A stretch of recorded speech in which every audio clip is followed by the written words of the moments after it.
हमारे सामने संकट क्या है? मैं एक सवाल के रूप में जयंती समारोहों को एक नए रूप में याद करना चाहता हूं कि आज 2025 में डॉक्टर अंबेडकर होते तो क्या कर रहे होते? आज अगर ज्योतिबा फूले होते तो क्या कर रहे होते? मैं दिल्ली विश्वविद्यालय में पढ़ाया 14 साल, इलाहाबाद यूनिवर्सिटी का gold medalist, topper of the batch रहा, ओबीसी परिवार में पैदा हुआ। कितना अच्छा संयोग है ना। आयोजन समिति से लेकर के वक्ताओं में अब ऐसा बदलाव आ रहा है। कल तक कुछ लोग साजिश के तहत सोचते थे कि डॉक्टर अंबेडकर को केवल दलितों का नेता बना दिया जाए, लेकिन देखिए आज ओबीसी समाज के लोग भी खुल करके कह रहे हैं कि डॉक्टर अंबेडकर हमारे नायक हैं और हम उन्हें अपना नायक मानते हैं। हम उनकी जयंती मनाएंगे, हम इस देश को बताएंगे कि केवल दलितों के लिए रास्ते नहीं खोले डॉक्टर अंबेडकर ने। इस देश के पिछड़ों को रास्ता दिखाने का काम भी बाबा साहब ने किया। इस देश के महिलाओं को, हर एक महिला के ऊपर कर्ज है बाबा साहब का। अब बिहार कैसे जागरूक होता है, बिहार कैसे जागरूक रहता है।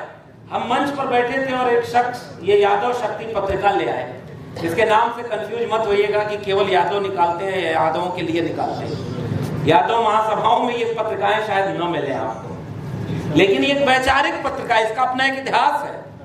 इसके संपादकीय पर ही इतना सटीक सवाल पूछा गया है कि जब बाबा साहब के अगुवाई में जो संविधान लागू हुआ, मैं तारीख इसमें नहीं लिखी है, तारीख मैं बोल देता हूं। 26 नवंबर 1949 को इस देश का संविधान अंगीकृत, अधिनियमित और आत्मार्पित हुआ। 29 नवंबर 1949 को दिल्ली में संविधान के खिलाफ रैली की गई थी। कौन थे वो रैली करने वाले लोग? और रैली करने वाले लोग गांधी और नेहरू के साथ जिसका विरोध कर रहे थे, उनका नाम था बाबा साहब डॉक्टर अंबेडकर। विरोध कर रहे थे कि ये गड़बड़ संविधान बन गया। इस संविधान में तो मनुस्मृति से कुछ लिया ही नहीं गया। ऑर्गेनाइजर उनका एक पत्र है, उसमें आर्टिकल लिखते हैं कि ये भारत का संविधान तो ही नहीं है, विदेशी है। 1960 से 63 के बीच इस देश में कई सेमिनार आयोजित करते हैं कि इस देश के संविधान को ठीक नहीं है, बदलना है। 1990 तक आते आते बाकायदे वो कार्यक्रम बड़े बड़े दिल्ली में आयोजन कर रहे थे कि देश में नया संविधान लागू करना, ये संविधान गड़बड़ है। उसके बाद आरएसएस प्रमुख उस समय थे रज्जू भैया, उन्होंने बयान दिया कि हाँ ये बात तो सही है कि इस संविधान में भारत का क्या है, इसमें तो मनुस्मृति से कुछ लिया ही नहीं गया। 2000 में जब एनडीए की सरकार थी, कॉन्स्टिट्यूशन रिव्यू कमेटी बना दी गई थी, रिव्यू करो। और 2024 तक आते आते इस देश में नारा लगाया गया था, अब की बार 400 पार, क्योंकि देश का संविधान बदलना है। बताइए सही कह रहा हूं कि नहीं? डॉक्टर अंबेडकर अपने जीवन की सारी लड़ाइयां लड़ते चले गए। परिवार कुर्बान हुआ, बच्चे कुर्बान हुए, संघर्ष किया, न डरे न झुके न बिके, रास्ता बनाकर चले गए। और एक कथन कह करके गए कि बड़ी मुश्किल से कारवां यहां तक लाया हूं, इसे आगे पहुंचाना, और आगे न ले जा पाओ तो इसे वहीं छोड़ देना, पीछे मत जाने देना। मैंने पिछले 75 साल का संविधान का इतिहास बताया आपको। अब जरा भागलपुर के लोग हाथ उठा के बताओ कि कारवां आगे जा रहा है कि पीछे जा रहा है? आगे जा रहा है। इतना आगे कारवां जा रहा है कि अब संविधान बदलने के लिए चुनाव लड़ा जा रहा है। आप समझ ही नहीं पाए। आप सोचो, आप सोचिए कहां जा रहा है। संविधान बदलने के नाम पर चुनाव लड़ा गया, और बिहार के लोग 39 सीट तो आप भी जितवा के भेजे ही हो। और इसकी गलती किसकी है, सोच के देखिए। उत्तर प्रदेश में अगर 43 सीटें न जीते होते और पूर्ण बहुमत होता, पूर्ण बहुमत नहीं है, 2 पैसा की है, क्या कानून बनाए जा रहे हैं? बौद्ध गया यहां कितनी दूर है यहां से? तथागत बुद्ध को पहले गुरु मानते थे महात्मा फूले, और महात्मा शब्द बाबा साहब ने भी कहा है। मैं इसको जोड़ दूं राखी जी को। एक बार गांधी जी से मिल करके डॉक्टर अंबेडकर आगे बढ़े तो उन्होंने बड़ा गजब का कोटेशन लिखा कि इस देश में जाने कितने महात्मा आए और धूल उड़ाते चले गए, असली महात्मा कोई है तो वो ज्योतिबा फूले। अब आत्मा नहीं मानी, ये बात बिल्कुल ठीक उन्होंने कहा, नहीं मानी, लेकिन उसका पर्याय क्या है? और खुद गांधी ने भी ये बात कोट की कि हमें तो एक व्यक्ति ने कहा। महात्मा फूले को महात्मा किसने कहा आपको पता है? महात्मा फूले का निधन कब हुआ था, किस सन में हुआ था? नहीं पता है। तो जय भीम बोलने वाला काम आसान होता है, जोर से बोलो जय भीम। और इतिहास कौन पढ़ेगा? 1890 कुछ लोग पढ़े। 1888 में महाराष्ट्र में एक बड़ा सम्मेलन आयोजित हुआ था और जनता ने ज्योतिबा फूले को अपना महानायक और महात्मा कहा था। गोरेगांव में जनता ने कहा था वो और गांधी जी को तो एक व्यक्ति ने कहा था, ज्योतिबा फूले को तो जनता ने कहा था।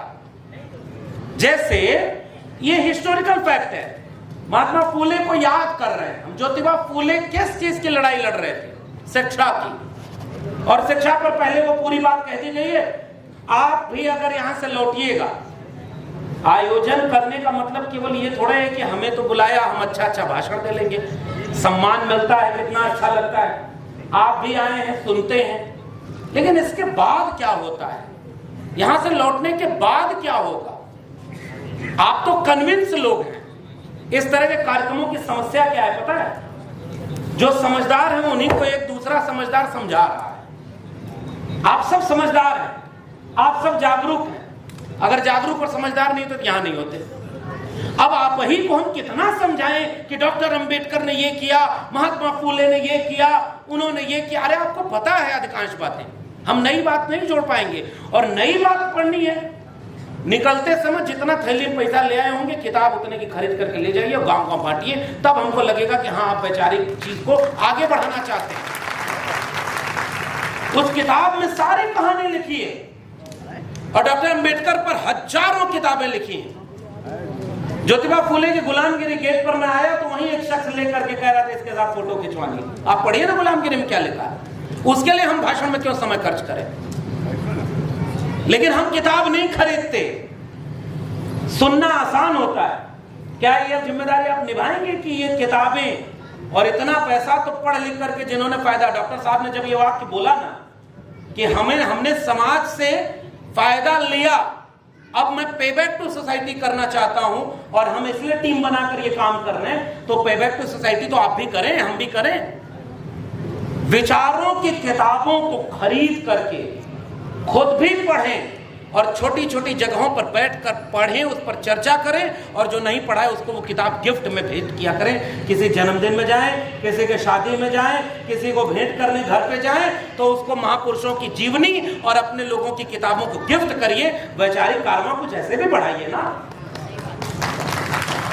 हम जिम्मेदारी कितने निभाएंगे? तो किताबें जितनी आती हैं वो बचनी नहीं चाहिए, लेकिन अधिकांश जगहों पर लोग किताब अब नहीं खरीदते ना पढ़ते हैं। इसलिए मैं कह रहा हूं ये हिस्टोरिकल फैक्ट जो इतिहास का है, इसका नुकसान ये हो रहा है। वरना वो रास्ते तो बंद थे साहब, घर में रह गए, गांव में रह गए, महिलाएं घर के अंदर असूर्यम पश्चात, सूर्य नहीं देख सकती महिलाएं, घर में कैद रहेंगी। मनुस्मृति कहती है जिसको इस संविधान बनाना चाहता है। वैचारिक जंग के मुहाने पर आपका देश खड़ा है, जंग का ऐलान है ये। सामान्य परिस्थितियां नहीं है। पुराने लोगों, ये आपकी जिम्मेदारी है। अपने नौजवानों को बुलाकर बिठाकर ट्रेंड करो, उनको शिक्षा देना, उनको जागरूक करना, उनको किताब पढ़ने के लिए दीजिए। वरना उसको इतिहास ही नहीं पता। जो राखी जी अभी बता रही थी, विलक्षण जी जो बता रहे थे, हमारे तमाम प्रोफेसर लोग यहाँ पर हैं, वो लोग जो बताना चाहते हैं, सामाजिक न्याय आंदोलन मंच यहाँ पर, उनके रिंकू जी हैं और तमाम लोग हैं। भाई ये मुहिम चल रही है और समाज कहाँ खड़ा है? उन्होंने कहा कि 3 बार, वो जो पूर्व विभागाध्यक्ष साहब बोल रहे थे, 3 बार ऐसा आदमी देश का प्रधानमंत्री बन गया जो नाली के गैस से चाय बनाने की बात करता है। बादल आने पर रडार काम नहीं करता, सब अंधविश्वास पाखंड फैलाया जा रहा है। इधर से आवाज आई क्योंकि ईवीएम थी। आप भी मानते हैं केवल मशीन से जीत रहा है? मैं जब एक थोड़ा बौद्धिक विमर्श कर लें, क्या केवल वो मशीन से जीत रहा है? हम ये जानते हैं कि मशीन में घोटाला हो रहा है। जब हम और आप बात कर रहे हैं, गूगल करना, महाराष्ट्र में एक पुलिस अधिकारी जेल में डाला गया है। पुलिस अधिकारी को जेल में क्यों डाला गया पता है? अभी आज की खबर, कल और आज की। उसने कहा कि मेरे सामने जब ईवीएम की ड्यूटी लगी थी तो उसे छेड़खानी हो रही थी, यही बात मैंने बोल दी तो हम ही जेल में चले गए।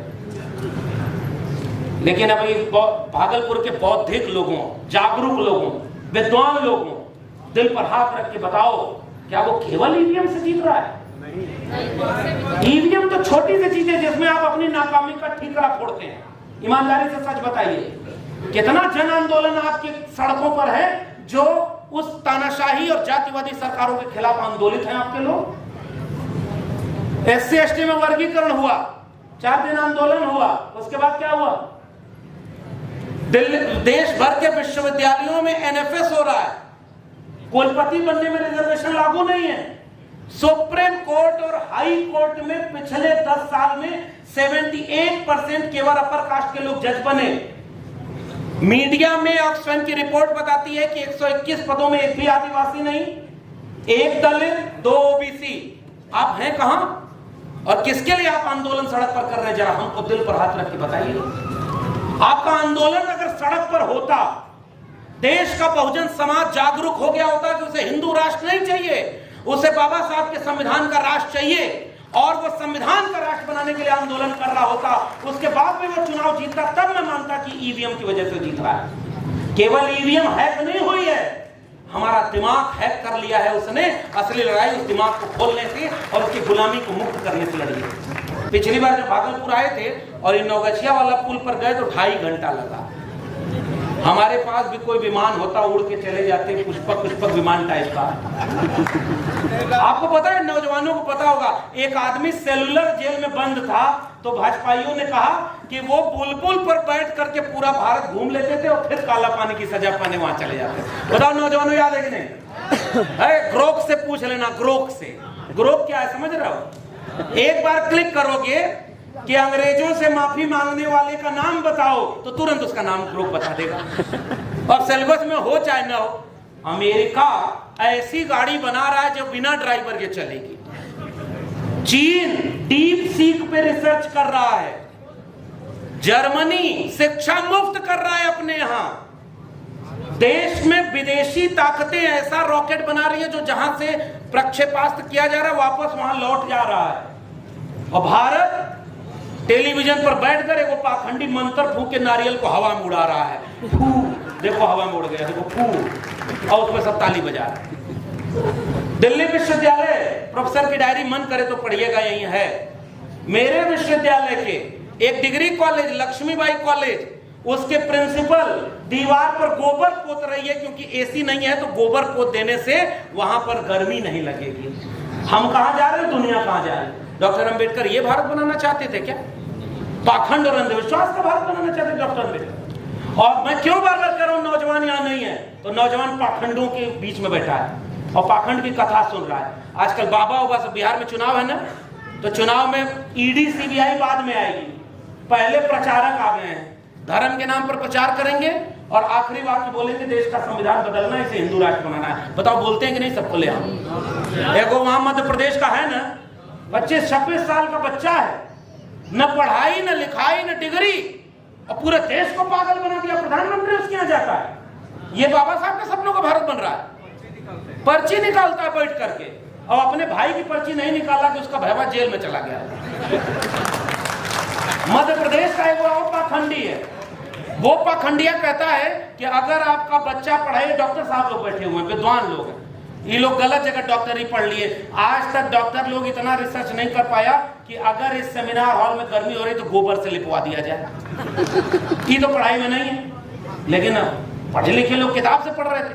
वो पाखंडिया ऐसे वो लिया और कहा आपके बच्चे का अगर एग्जाम है, लाख लाख लोग उसकी कथा सुनने जा रहे हैं, और वहां जातिगत जनगणना कराना 90% बहुजन मिलेंगे, 90% बहुजन उसकी कथा सुनने जाते हैं।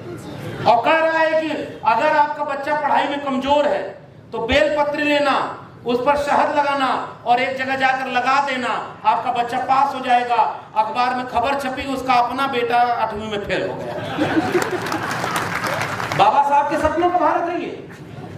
पाखंड अंधविश्वास की दुकान बढ़ती चली जा रही है।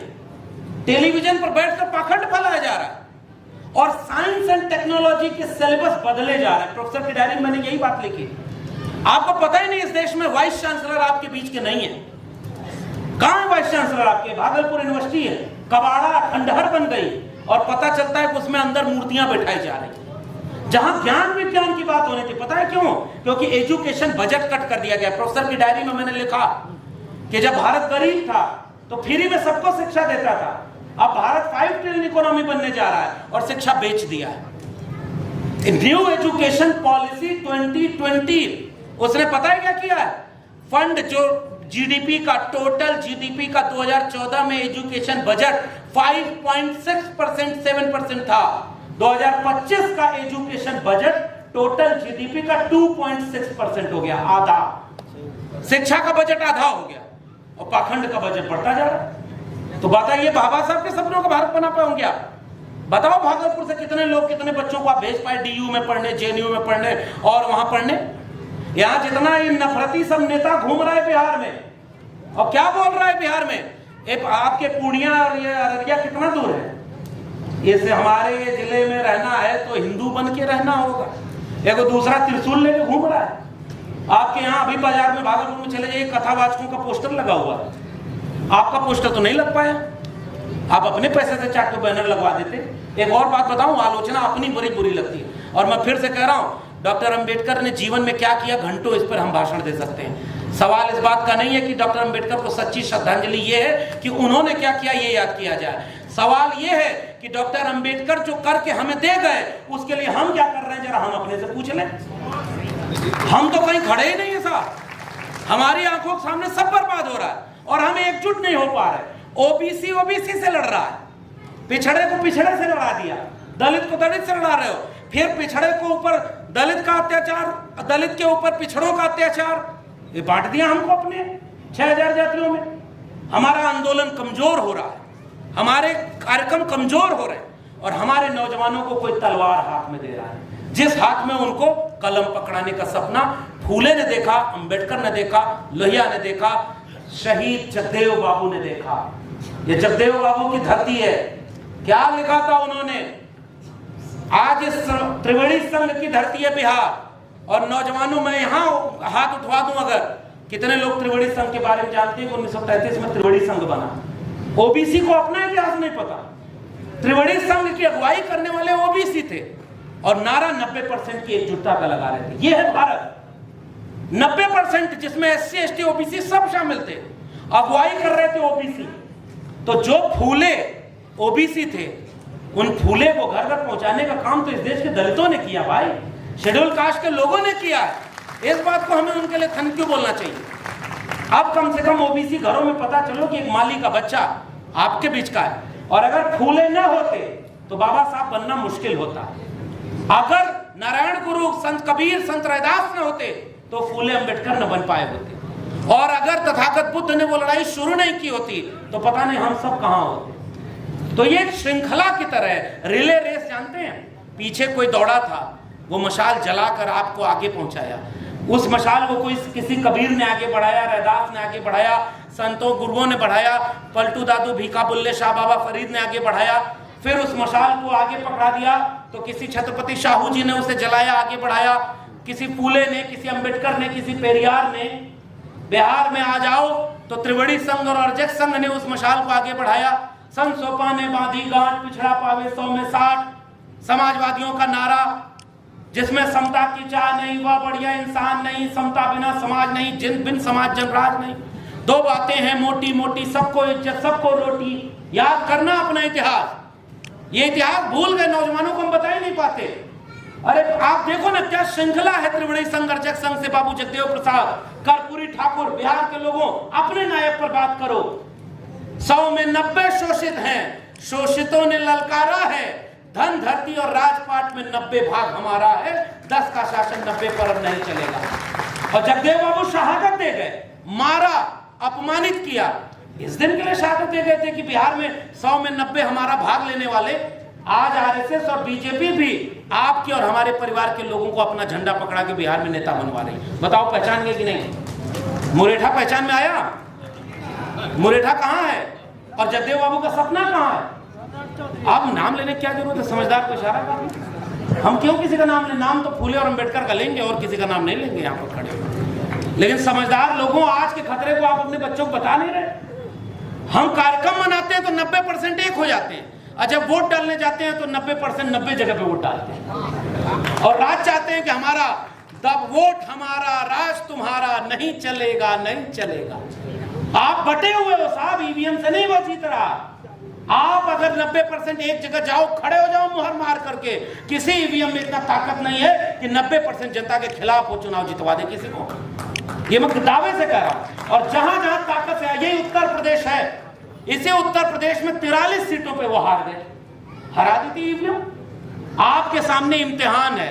कर्पूरी ठाकुर नाई समाज के थे, जगदेव बाबू किस कुशवाहा बिरादरी से आते थे, उन्होंने 90% की लड़ाई लड़ी, और आज उनके समाज के लोग कहां हैं? पेरिया ललई सिंह यादव ने क्या कहा?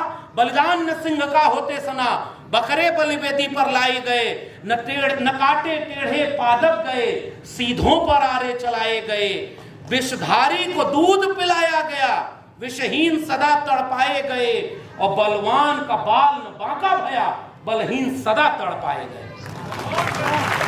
आज यादवों के बीच में पेरिया ललई सिंह यादव के बारे में चर्चा कम हो गई, और यादवों को अगर अपनी लाठी में दम लगता है तो अपने से कमजोर पर क्यों चढ़ाना, ताकतवर पर चलाओ, तब भी हम माने कि हाँ आपकी लाठी में दम। तो जिसकी जितनी संख्या भारी, उसकी उतनी हिस्सेदारी का नारा इस देश में समाजवादी और अम्बेडकरवादियों का था। अब हम एक और नारा पसमानदा आंदोलन का उसमें जोड़ना चाहते हैं कि जिसकी जितनी संख्या भारी, उसकी उतनी जिम्मेदारी। जितने लोग ओबीसी समाज के इस परिसर में आए हैं, हमारी और आपकी जिम्मेदारी ज्यादा है। डॉक्टर अंबेडकर के सपनों के भारत में बाबा साहब के संविधान को बचाना हमारी जिम्मेदारी है। और वो नफरत की आग लगा रहा है, मजहब के नाम पर लड़ा रहा है रोज। तो मंदिर के नाम पर कल लड़ाए, अब मंदिर बन गया तो कहते हो हर मस्जिद के नीचे मंदिर है ये, और उस मंदिर की खुदाई, और यही नवमी का जुलूस निकला था। पता लगा लेना, उसमें जाति सर्वे करा लेना, 90% कौन लोग हैं। हमारे आपके घरों में घुस गए हैं वो, और शिक्षा मामले 90% में नहीं है वो, बेरोजगारों में 90% में है। हॉस्पिटल में चले जाना, आप हॉस्पिटल में जो बीमार बन के गरीब कमजोर, हम 90% दवाई के लिए लाइन लगाए। डॉक्टर साहब लोगों को पता हो, शिक्षा हम तक पहुंची नहीं, और धर्म के नाम पर अफीम चढ़ा रहे हो, मजहब के नाम पर रोज लड़ा रहे हो। कौन सा मजहब हमारे लड़े के लिए इन महापुरुषों ने छोड़ के गया था? अरे मंदिर में घुसने से आज तक रोक रहे हैं। ये अध्यक्ष जी जब अपना अध्यक्षीय भाषण पढ़ रहे थे तो उसमें यहाँ तक बता दिए रामनाथ कोविंद से कितना अपमान हुआ जब वो महामहिम थे, और राष्ट्रपति अभी जो वर्तमान में, उनको तो संसद के उद्घाटन में भी नहीं बुलाया, और मंदिर के उद्घाटन में तो कहां से बुलाते, वो आदिवासी थे। हम ऐसे कार्यक्रम और करेंगे। महाराष्ट्र का एक एग्जाम्पल दे दूं, बिहार के लोग बहुत शानदार कार्यक्रम। महाराष्ट्र में जब गया मैं, तो मैंने देखा कि आपके मंच पर केवल मुख्य अतिथि, मुख्य वक्ता, अध्यक्ष और संचालक, 4 लोगों की कुर्सी लगी, और चुपचाप लोग घंटों सुनते हैं। हमारे यहाँ तो इतनी कुर्सी लगानी पड़ती, कोई नाराज ना हो जाए। अगर फलाने भाषण नहीं दे पाए, बाहर निकल के ठीक कार्यक्रम नहीं था, बेकार है, सब फेल हो गया। और जिसका भाषण हो जाएगा वो कहेगा बढ़िया काम कर रहे हैं डॉक्टर साहब। हम इसमें, तो हमने उससे पूछा, मैं आपको एक परिवार जन के नाते सलाह दे रहा हूँ। उन्होंने क्या बताया, और मैं यूपी बिहार दोनों में ये दिक्कत देख रहा हूँ। उन्होंने कहा साहब भाषण देने के लिए यही मंच थोड़े है, हम तो यहाँ सुनते हैं, समझते हैं, बाहर से वक्ताओं को बुला के कि उसी बात को नए तरीके से कैसे जनता तक ले जाएं, और जब कार्यक्रम खत्म होता है तो हम ऐसे छोटे छोटे मंच गांव-गांव लगाते हैं, और गांव-गांव लोगों को जागरूक करने के लिए भाषण देते हैं। एक ही मंच पर थोड़े भाषण देना। और अभी भी लक्ष्मण रविदास जी ने ये बात कही, गांव-गांव केवल घूमते रहे, 5 ही जिला कवर कर पाए। तो संकल्प लो ना भाई, यहाँ जोर जोर से जय भीम, और हम तो लाइक माइंडेड लोग हैं। संकल्प लीजिए कि गांव-गांव घूमने का वक्त हमारा आ गया, टोली बनाकर गांव-गांव चलेंगे। बताइए इसका संकल्प लेते हैं कि नहीं? लेना पड़ेगा ना। वो गांव-गांव घूम रहा है, जो नफरत फैला रहा है, जो दंगा करवा रहा है, जो तलवार बांट रहा है, जो आपका वोट ले जाता है, और हम कहां गांव-गांव घूम पा रहे हैं? और ओबीसी समाज के लोगों को फिर से मैं कह रहा हूं, हमारी जिम्मेदारी ज्यादा है। ओबीसी समाज के लोगों, किसी दलित बस्ती पर किसी भाई पर अन्याय हो, तुम्हारी लाठी में दम है तो उस भाई के साथ लाठी लेकर खड़े हो जाना। यही जगदेव बाबू का सपना था, यही कर्पूरी ठाकुर का सपना था, बीपी मंडल का यही सपना था, मंडल आंदोलन और समाजवादी आंदोलन का यही सपना था। 100 में 90 की बात करते थे, 100 में 90 की बात करते थे, और आज का कार्यक्रम 100 में 90 का कार्यक्रम है। इसलिए आज की तारीख में किसी जाति और किसी धर्म के खिलाफ हमें क्यों बोलना है? थोड़ा आईना अपने सामने लगाए, आप आईना देखिए, जहां गलती हुई उससे सबक लीजिए। बिहार के लोगों, 2025 में आपका इम्तिहान है। इसी बिहार में हम आते थे और लोग किस्सा सुनाते थे, साहब लोकतंत्र लागू हो गया था, संविधान लागू हो गया था, वोट डालने नहीं देता था, चौराहे पर लाठी लेकर के खड़ा होता था। पुराने लोगों बताओ आप गलत कह रहा हूं तो, लाठी लेकर खड़ा हो जाता था, कहता था तुम इतना छोटी जात का आदमी, बस में बैठने पर मारता था कि पीछे जाके बैठ, यहां कैसे आके हमारे सामने खड़ा होगा, खटिया पर बैठ गया तू हमारे सामने। इसी बिहार और उत्तर प्रदेश ने बाबा साहब और फूले बहुत बाद में उत्तर भारत आ पाए, इसका अफसोस हमें। आरएल चंदापुरी यहाँ ओबीसी का आंदोलन कर रहे थे, बाबा साहब को बुलाते थे। लखनऊ में चंद्रिका प्रसाद जिज्ञासु ओबीसी का आंदोलन करते थे और बाबा साहब को 1948 में अध्यक्षता करने के लिए बुलाए थे। हमारे नायक तो 90% को जोड़ते गए, और बिहार के लोगों 90% को एक करके जब आपको सत्ता मिली तो आपको जंगल राज कह दिया गया। इसी बिहार ने एक जगह सांप्रदायिकता के रथ को रोका था, नफरत के रथ को, और आज नफरत का रथ आपके सीने पर चल रहा है भाई, और आप उसे रोक नहीं पाओगे तो फिर तो याद रखना 90 ओबीसी थे।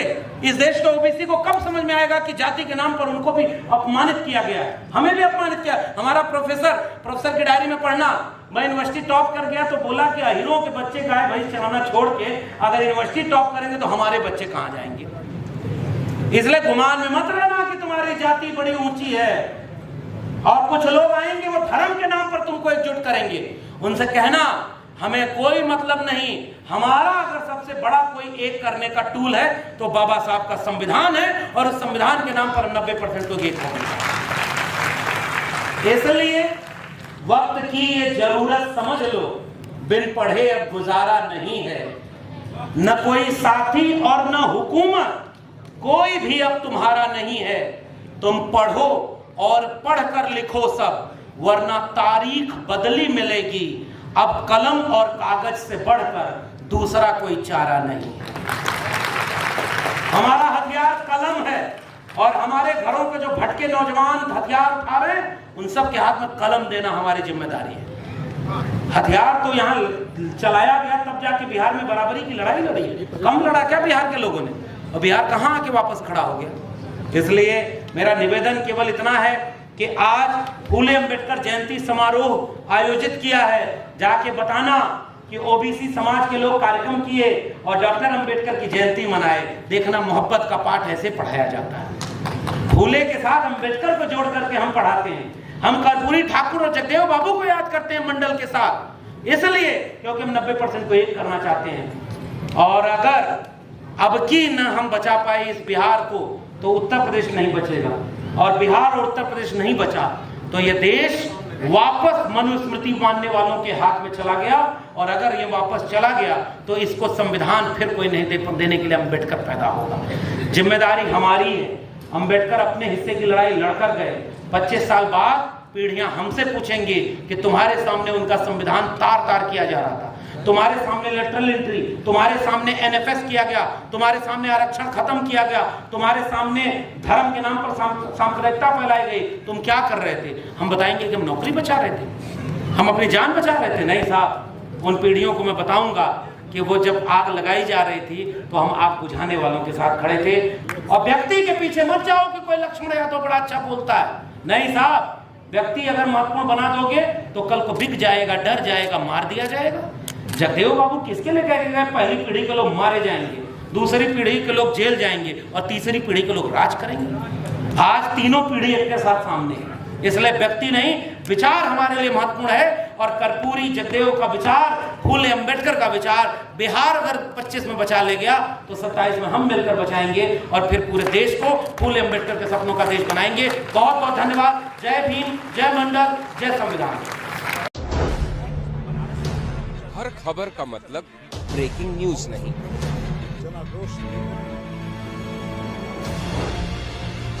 हर बहस का मतलब हंगामा नहीं, हर लाइव का मतलब तमाशा नहीं। खबर का मतलब है एक भरोसा,